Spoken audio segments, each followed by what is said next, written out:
কিছুমান শব্দ ক'ব আৰু শুনিবহে ভাল, কিন্তু ইউজ আমি বহুত কম কৰোঁ। তাৰে এটা হ'ল ইকুৱেলিটি।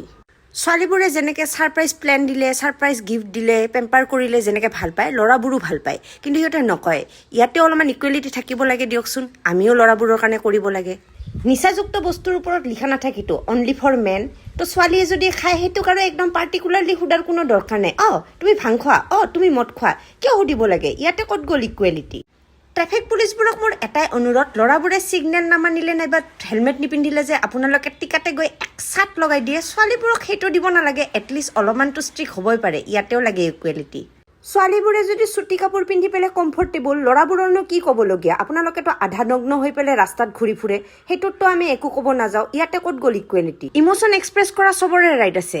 আমি যেনেকৈ চবৰ আগতে কান্দি দিওঁ, তেতিয়াহ'লে চবে কয় আয়ো বেচেৰি ল'ৰা এটাই কিয় লুকাই লুকাই কান্দিব লাগে, কাৰণ তেখেতক আমি জাজ কৰোঁ। ইয়াতে ক'ত গ'ল ইকুৱেলিটি? আমি ইজনে সিজনক ষ্ট্ৰং উমেন কৈ পেলাই পাকঘৰতো কাম কৰোঁ, বাহিৰত গৈও কাম কৰোঁ, চব কাম কৰোঁ, তথাপিও আমাক সমাজখনে ফিজিকেলি উইক বুলিয়ে ডিক্লেয়াৰ কৰিছে দিয়কচোন। ফিজিকেলি ষ্ট্ৰং মতা মানুহকেইটা সেইকেইটাকতো আৰু ডিক্লেয়াৰো দিব নালাগে। আপোনালোকৰ কিছুমানৰ কি হয়, বাহিৰত চাকৰি কৰি পেলাই ঘৰত আহি উঠি আৰু যে পানী গ্লাছো নিজে উঠাই খাব নোৱাৰে, ইয়াতে ক'ত গ'ল ইকুৱেলিটি? ল'ৰা মানুহকেইটাক যে লাইচেঞ্চখন দিছে যে লেতেৰা কথা কোৱা, আমাক ছোৱালী মানুহবোৰক কিয় সেই লাইচেঞ্চখন দিয়া নাই?